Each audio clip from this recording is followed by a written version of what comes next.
Saudara yang dikasihi Tuhan, Allah berbicara kepada Yosua pada waktu dia disuruh untuk menaklukkan tanah-tanah Kanaan. Allah mengatakan bahwa aku akan menyertai engkau seperti aku menyertai hambaku Musa. Dan jelas pada waktu dia harus menaklukkan tanah-tanah Kanaan itu, dia harus melakukan sesuatu hal yang disebut dengan pertempuran, karena jelas bahwa tanah-tanah yang dijanjikan oleh Tuhan sudah diduduki oleh orang-orang yang ada di sana. Oleh sebab itu, Bapak Ibu Saudara yang dikasihi Tuhan, hari ini saya akan berbicara tentang satu bagian yang begitu luar biasa, tentang sebuah kemenangan pertama kali yang terjadi bagi umat Israel. Dan kemenangan itu sebuah kemenangan yang sangat fenomenal, kemenangan yang begitu luar biasa, begitu terkenal, yaitu kemenangan yang terjadi ketika mereka menaklukkan Yeriko atau kota Yeriko. Bahkan dalam kelas-kelas sekolah minggu ini bukan merupakan satu bagian yang asing, tapi ini adalah satu bagian yang sudah sering kali kita dengarkan, bagaimana Allah melakukan karyanya yang begitu hebat sehingga orang Israel bisa menaklukkan Yeriko, terutama mereka menghancurkan tembok di kota Yeriko itu. Ini kemenangan yang pertama, kemenangan yang terjadi pada waktu itu. Pesan penting yang disampaikan oleh Tuhan, kalau orang Israel ingin berhasil dan ingin beruntung kemanapun dia pergi, dia harus bertindak hati-hati, dia harus merenungkan firman itu siang dan malam, dan jangan menyimpang ke kanan atau ke kiri. Dan kita lihat di dalam Yosua pasal yang ke-6, ini adalah sebuah kemenangan yang dialami oleh umat Israel, yaitu kemenangan yang saya katakan bahwa kemenangan yang sangat fenomenal, kemenangan yang begitu luar biasa itu. Dan Allah berjanji bahwa kalau engkau ingin berhasil, bahwa ada satu hal yang tidak boleh engkau lupakan, renungkan firman Tuhan, jangan menyimpang atau ke kanan ke kiri. Artinya apa? Bahwa setiap tindakan yang harus dikerjakan harus sesuai dengan rule atau garis yang diberikan, petunjuk yang diberikan oleh Tuhan.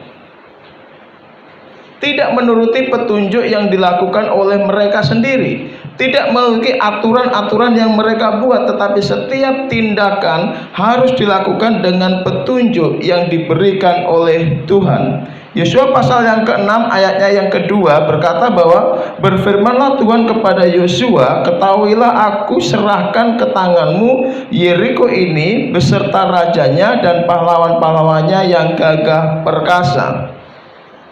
Bapak Ibu Saudara yang dikasihi Tuhan, tolong renungkan dengan sungguh-sungguh dan pikirkan dengan sungguh-sungguh apa yang saya sampaikan. Kadang-kadang apa yang menjadi rencana Tuhan, apa yang menjadi perintah Tuhan, terkadang bagi kita sebuah perintah yang kadang-kadang tidak masuk akal dan kelihatan seperti konyol. Tetapi kalau itu ada sebuah perintah yang diberikan oleh Tuhan, sekalipun bagi kita kelihatan tidak masuk akal, Tuhan pasti akan memberikan keberhasilan. Amin. Apapun yang kita lakukan, apapun strategi kita yang kelihatannya lebih luar biasa dan lebih hebat, kalau itu bukan perintah yang diinginkan oleh Tuhan, percayalah bahwa saudara akan gagal dan tidak akan bisa mencapai target itu. Ini menarik sekali. Banyak sekali perintah-perintah yang kelihatannya tidak masuk akal, kelihatannya kayak konyol, tapi kalau itu sebuah perintah yang diberikan oleh Tuhan, sudah pasti bahwa Tuhan akan melakukan hal itu dan pasti akan memberkati. Saya teringat ketika Elia pada waktu itu bertemu dengan janda yang ada di Sarfat. Dan Elia mengatakan bahwa berikan aku makanan, dan janda itu bersumpah, demi Allah yang hidup kami nggak punya apa-apa, hanya satu genggam tepung ini, hanya buli-buli minyak dalam buli-buli ini. Setelah itu kalau kami masak lalu kami akan mati, dan kami tidak memiliki apa-apa. Lalu Elia berkata bahwa buatlah roti itu dan berikan kepadaku, dan setelah itu berikan kepada keluargamu atau anakmu. Ternyata janda itu melakukan dengan segala yang diperintahkan oleh Elia. Kelihatannya tidak masuk akal. Kalau perintah itu diberikan kepada saya dan saudara, mungkin kita akan berpikir dua kali untuk melakukan hal itu. Janda itu melakukan seperti yang diperintahkan oleh Elia dalam 1 Raja-Raja pasal yang 17. Dan ternyata bahwa perintah Tuhan itu jelas adanya. Tuhan memberkati, minyak tidak habis, dan juga tepung itu tidak pernah habis sampai dengan kelaparan itu berlalu. Tuhan Yesus pernah berkata kepada murid-muridnya di dalam Lukas pasal yang ke-6 ayat yang ke-38. Mereka diajarkan satu keadaan rumusan yang sangat unik. Tuhan berkata bahwa apakah engkau ingin diberikan sesuatu yang membuat engkau berkelimpahan? Ada rumusan yang begitu unik yang tidak masuk akal, dikatakan oleh Tuhan, kalau engkau ingin diberi, maka engkau harus memberi. Berilah maka engkau akan diberi sebuah takaran yang digoncangkan kepadamu. Jadi rumusan ini sangat rumusan yang gak masuk akal. Rumusan ini sangat bertolak belakang dengan rumusan manusia. Allah mengatakan kalau engkau ingin diberi, engkau harus memberi. Dan kita sering berkata bahwa untuk kebutuhan saya saja hidup sendiri susah, apalagi saya memberi. Rumusan ini sangat tidak masuk akal secara rumusan manusia. Rumusan Allah berkata kalau engkau ingin diberi, engkau memberi, kata Tuhan. Bagi kita sebagai manusia, kedagingan kita akan berkata kalau kita ingin berkecukupan, kita harus simpan sedemikian rupa, kita harus irit sedemikian rupa, kalau perlu kita harus sepelit-pelitnya sedemikian rupa. Tapi Tuhan mengatakan bahwa engkau ingin diberi, engkau ingin berkecukupan, engkau harus memberi. Dan ternyata Bapak Ibu Saudara, banyak sekali hal-hal yang menarik yang diajarkan oleh firman Tuhan, yang kadang-kadang perintah itu kelihatannya sebuah perintah yang sangat konyol dan tidak masuk akal. Perhatikan di ayat yang ketiga. Ketika Allah menginginkan bahwa Yosua perang kepada orang-orang Yeriko, dan Allah memberikan suatu strategi yang dikatakan bahwa haruslah kamu mengelilingi kota itu, yakni semua prajurit harus mengedari kota itu sekali saja. Demikianlah harus engkau perbuat 6 hari lamanya.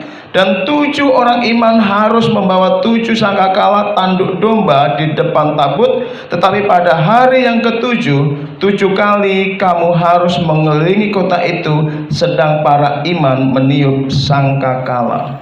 Ini adalah suatu keadaan perang yang harus dikerjakan untuk menaklukkan tembok Yeriko, atau untuk mengalahkan orang-orang Yeriko. Nah, strategi ini sangat bertentangan dengan strategi perang pada umumnya, dan kelihatannya sangat tidak masuk akal. Yeriko mempunyai ketebalan dari tembok itu yang sangat tebal, dan tidak mudah para lawan itu bisa memasuki kota yang disebut sebagai kota benteng itu.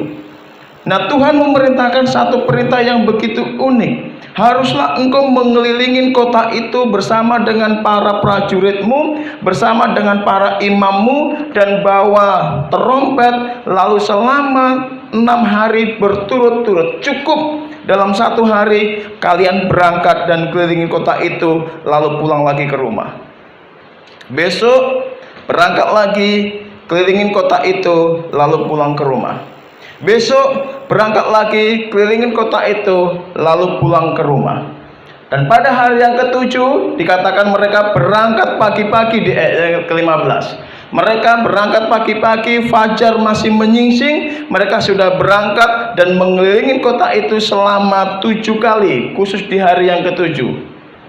Baru nanti kalau ada perintah, sangkakala ditiup, lalu kemudian mereka bersorak dan Tuhan berikan kemenangan. Pertanyaannya, kalau saudara adalah barisan orang Israel, apa yang saudara lakukan? Ini kota, kemudian selama 7 hari tanpa ngomong apa-apa, saudara harus keliling. Besok habis sarapan pagi, berangkat lagi, keliling lagi, nggak boleh ngomong apa-apa. Hari Rabu berangkat lagi, habis sarapan pagi, keliling lagi. Pertanyaannya, kalau saudara sebagai barisan orang Israel, apa yang saudara pikirkan? Bosan? Capek? Ide gila dan gak masuk akal? Kurang kerjaan? Kayak tidak ada cara lain yang bisa dilakukan oleh Tuhan. Kenapa harus melakukan hal itu? Kenapa harus berkeliling-keliling? Bahkan mungkin pada waktu orang-orang itu keliling, ada di antara orang Israel yang sangat merasa bosan dan jenuh pada waktu mereka berkeliling, disuruh oleh Tuhan itu. Dan bisa jadi pada waktu itu juga mereka akan diejek oleh orang-orang yang ada di dalam kota itu. Orang Israel nggak bisa berperang, sudah menjadi orang yang gila. Lihat muterin kota kita. Bayangkan rame-rame, ini bukan hanya 1-2 orang. Mereka rame-rame tanpa sekat patah kata pun. Karena Yosua berkata bahwa tidak boleh berkata apa-apa. Cukup kamu keliling, habis sarapan pagi keliling kota itu, lalu pulang duduk manis di rumah. Cukup besok lagi berangkat lagi keliling, lalu pulang duduk manis. Nanti pada hari yang ke-7 kamu keliling 7 kali. Makanya mereka pagi-pagi sudah berangkat supaya mencapai angka 7 kali tadi. Nah, setelah sangkakala saya beri komando, kamu harus tiup kenceng-kenceng sangkakala itu, dan kamu harus bersorak. Saya percaya kalau kita barisan daripada orang-orang Israel seperti yang kita sampaikan tadi, kita kurang kerjaan. Ini pekerjaan yang membosankan. Ini pekerjaan yang membuat kita capek. Saya percaya bahwa di antara orang Israel mungkin ada yang punya hati merasakan seperti itu. Mengapa kita tidak pernah mengalami kemenangan yang luar biasa di dalam pelayanan kita? Karena kita sering berkata bahwa perintah Tuhan selalu membosankan dan membuat kita capek. Pada waktu Tuhan memerintahkan bahwa kita harus berkeliling 6 kali, dan saudara memang sudah berkeliling selama 5 kali, dan saudara berkata bahwa ini nggak masuk akal, saya berhenti saja Tuhan.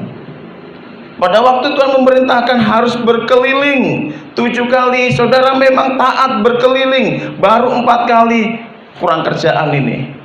Kayak nggak ada kerjaan lain selain dilakukan hal ini. Seringkali kita tidak mengalami kemenangan, persoalannya karena kita sering berkata capek dan bosan terhadap perintah Tuhan. Amin. Perintah Tuhan kadang-kadang memang tidak masuk akal, tapi disinilah dituntut sebuah ketaatan dan ketekunan untuk mengerjakan itu. Disinilah Tuhan inginkan bahwa apakah orang Israel itu mengikuti aku dan tidak menyimpang. Ketika Allah memerintahkan 6 hari kamu keliling sehari sekali, nanti hari yang ke-7 kamu keliling selama 7 kali. Apakah orang Israel berhenti di hari yang ke-5? Seandainya orang Israel berhenti di hari yang ke-5, saya sedikit meyakini mereka tidak akan pernah melihat kemenangan yang begitu luar biasa. Amin. Tidak akan pernah, karena itu bukan perintah. Itu yang disebut sebagai menyimpang ke kanan atau ke kiri. Oleh sebab itu Bapak Ibu Saudara yang dikasihi Tuhan, ketika kita menghadapi sebuah kehidupan pelayanan kita, jangan mudah kita berkata bosan terhadap perintah Tuhan, sekalipun kesannya perintah itu begitu membosankan. Jangan pernah kita merasa sudah cukup, sekalipun kita harus melakukan sesuatu yang kadang-kadang tidak masuk akal. Kalau itu adalah perintah yang dikatakan oleh firman Tuhan, usahakanlah bahwa saudara harus melakukan hal itu. Amin. Usahakanlah harus melakukan hal itu. Kalau Tuhan berikan rumusan, kalau engkau harus cukup, ini rumusan ini berbeda dengan rumusan keuangan. Kalau seseorang keuangan berkata kalau engkau harus cukup, engkau harus memilih keuangan, menilai keuangan atau mengatur keuangan sedemikian rupa, maka engkau akan dicukupkan. Tapi rumusan Tuhan berbeda. Engkau harus dicukupkan, akan diberi, maka berilah, baru engkau akan diberi. Kelihatannya semuanya itu tidak masuk akal. Saya bisa membayangkan betapa bosannya mereka pada waktu diperintahkan selama 7 hari untuk mengelilingi kota itu. Betapa bosannya ketika kita diperintahkan untuk mengerjakan hal-hal yang rasanya tidak perlu untuk dikerjakan. Terus terang saudara, dalam bulan-bulan kemarin saya merasa Tuhan menaruh hati yang sangat khusus dalam hidup saya. Saya berjanji sekalipun saya sudah terbiasa membaca Alkitab karena saya sebagai seorang pengkhotbah, ketika saya berulang tahun kemarin di bulan Oktober, saya berjanji Tuhan, saya akan mencoba untuk lebih ekstrim lagi untuk membacanya. Kalau biasanya saya membaca yang penting selesai, saya berjanji sama Tuhan, Oktober saya harus membaca dalam 1 bulan minimal saya selesaikan seluruh perjanjian baru. Bersyukur 27 hari selesai perjanjian baru. Bulan November saya berkata bahwa saya harus mulai membaca minimal selama 1 bulan harus selesai seluruh perjanjian baru. Kelihatannya membosankan, bahasanya itu nggak pernah berubah. Abraham memperanakkan, Yakub memperanakkan, semuanya bahasanya itu. Tapi saya tidak tahu apa yang ditaruh oleh Tuhan. Kalau saya ingin baca seperti itu, Tuhan pasti ingin melakukan sesuatu hal yang luar biasa. Itu yang ditaruh dalam hati saya. Saya mendorong saudara, kalau saudara ingin melakukan silakan. Kalau ingin ekstrim seperti saya, minimal 1 bulan saya buktikan dan ternyata itu selesai. Kalau saudara bisa 3 bulan, buktikan itu selesai. Tapi saya belum membuktikan apakah saya bisa selesai 2 bulan untuk perjanjian lama. Tapi untuk perjanjian baru ternyata selesai. Bisa dilakukan hal itu.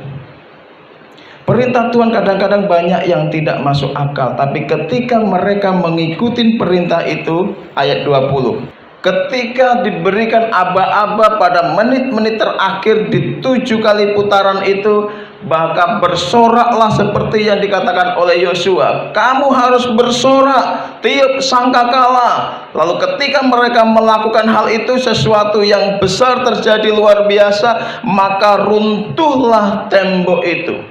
Menarik, ini adalah sesuatu hal yang sangat fenomenal sekali. Dari peristiwa ini saya mendapatkan kesan yang begitu berharga, mendapatkan pesan yang begitu berharga. Pertanyaannya, apakah tembok itu bisa runtuh karena mereka memutari 7 kali? Apakah tembok itu bisa runtuh karena mereka meniup sangkakala? Apakah tembok itu bisa runtuh karena mereka bersorak kegirangan luar biasa? Sama sekali tidak ada hubungannya. Kalau saudara ingin buktikan, buktikan. Saya perintahkan saudara pergi ke SKA Putari selama 7 hari. Kemudian selama 7 hari saudara bersorak rame-rame. Saya pastikan SKA tidak akan pernah runtuh. Lalu pertanyaannya, mengapa hal itu runtuh? Hanya satu jawabannya, tangan Tuhan yang mendorong tembok itu. Amin. Tapi Tuhan menginginkan kesetiaan kita ada di sana. Karena 2 lapis tembok Yeriko dan runtuh di sana. Dikatakan runtuh di sana, lalu mereka memanjat menaikin kota itu. Dalam penggalian arkeologi yang terbaru, bahwa dipastikan bahwa tembok itu runtuh ke dalam, bukan keluar. Karena mereka langsung memanjat runtuhan tembok itu. Seperti yang ditulis oleh Alkitab persis sekali. Kalau mereka runtuh keluar, sudah pasti orang Israel semua mati. Runtuh ke dalam, menimpa orang-orang yang ada di dalam, dan mereka langsung menjarah kota itu. Semuanya clear dan luar biasa. Bukan karena sorakan orang Israel, bukan. Bukan karena mereka bertepuk tangan luar biasa membuat tembok itu runtuh, bukan. Bukan karena sangkakalanya yang ditiup, bukan itu. Tetapi tangan Tuhan yang perkasa itulah yang mendorong tembok itu sehingga tembok itu runtuh. Tapi Tuhan menginginkan saya dan saudara orang Israel ikut dalam ketaatan yang diajarkan oleh Tuhan. Amin. Ini sesuatu hal yang begitu hebat dan luar biasa. Tuhan yang mengerjakan itu. Tuhan yang melakukan itu. Tetapi Tuhan menginginkan, apakah engkau setia untuk ikut di dalam perintahku?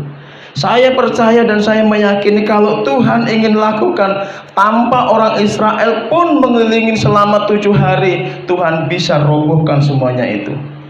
Karena tangannya begitu perkasa dan begitu hebat. Tanpa ada orang Israel harus muter-muter 7 hari, dia bisa lakukan itu. Tetapi Allah memberikan satu pesan yang berharga bagi kita saat ini, bahwa dia ingin supaya kita hidup di dalam ketaatan dan ketulusan terhadap perintah Tuhan. Dia akan mengerjakan hal itu.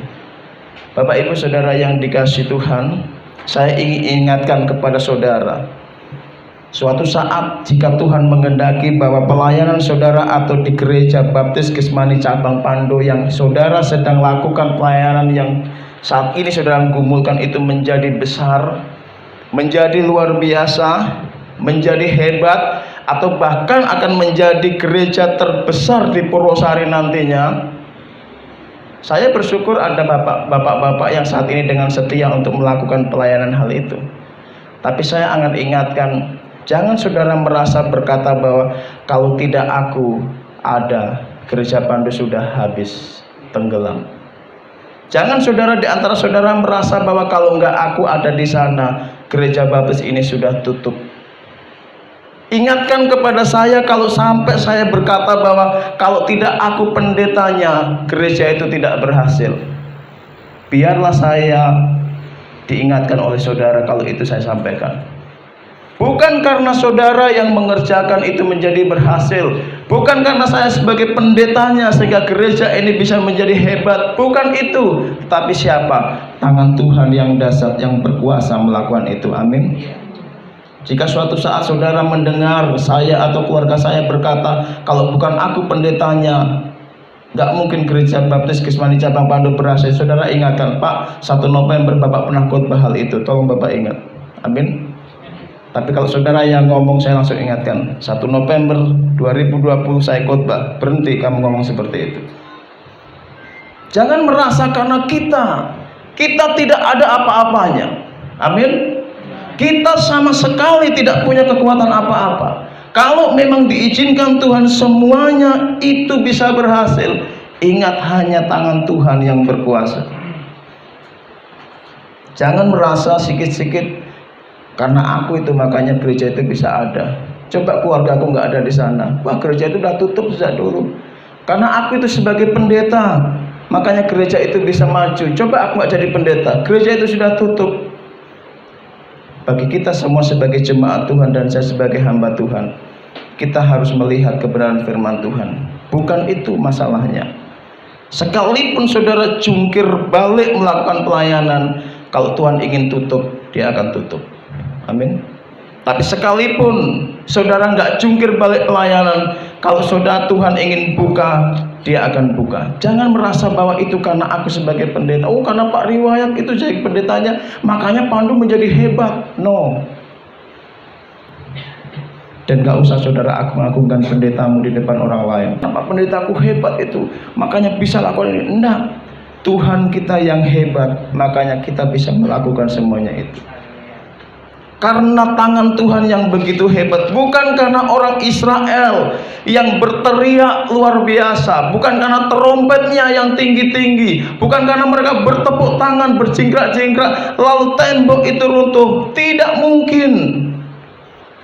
Tapi di atas kesetiaan yang mereka lakukan, tangan Tuhan mendorong tembok itu dengan kekuatannya. Runtuhlah tembok itu dan mereka bersukacita. Saya hanya mengingatkan hal itu Bapak Ibu Saudara. Saya tidak bisa melihat ke depan apa yang akan terjadi dengan pelayanan di gereja kita ini. Tapi hanya lakukan dengan setia. Saya harus mengapresiasi dan mengucap syukur untuk kesetiaan bapak-bapak yang melakukan pelayanan bersama-sama. Tapi ingat, bukan karena kita yang melakukan semuanya itu akan berhasil, tapi tangan Tuhan yang dahsyat yang memberikan kesempatan, itu yang membuat kita berhasil. Bukan saya yang hebat untuk melakukan pelayanan ini, bukan, tetapi Tuhan yang mengizinkan kita mengerjakan sama-sama. Tugas kita adalah apakah saya dan saudara punya ketaatan dan tidak merasa bosan untuk diperintah oleh Tuhan. Seperti orang Israel, kita bisa membayangkan pada waktu mereka disuruh muter-muter, kita semua berkata bosan, membosankan, tidak masuk akal, kayak kurang kerjaan, kayak tempat lain. Seperti kita, seperti itu. Tetapi pada waktu kita setia, di akhirnya kita melihat kemenangan yang begitu hebat. Pada waktu kita setia mengerjakan hal itu, tangan Tuhan yang membawa mereka untuk membelah lautan, tangan yang sama yang membawa mereka untuk masuk ke kota Yeriko, dan tangan yang sama juga yang akan memberkati saudara, dan tangan yang sama juga yang akan membawa saudara menuju kekekalan rumah Bapa yang abadi. Amin. Kiranya semuanya ini untuk hormat dan kemuliaan nama Tuhan.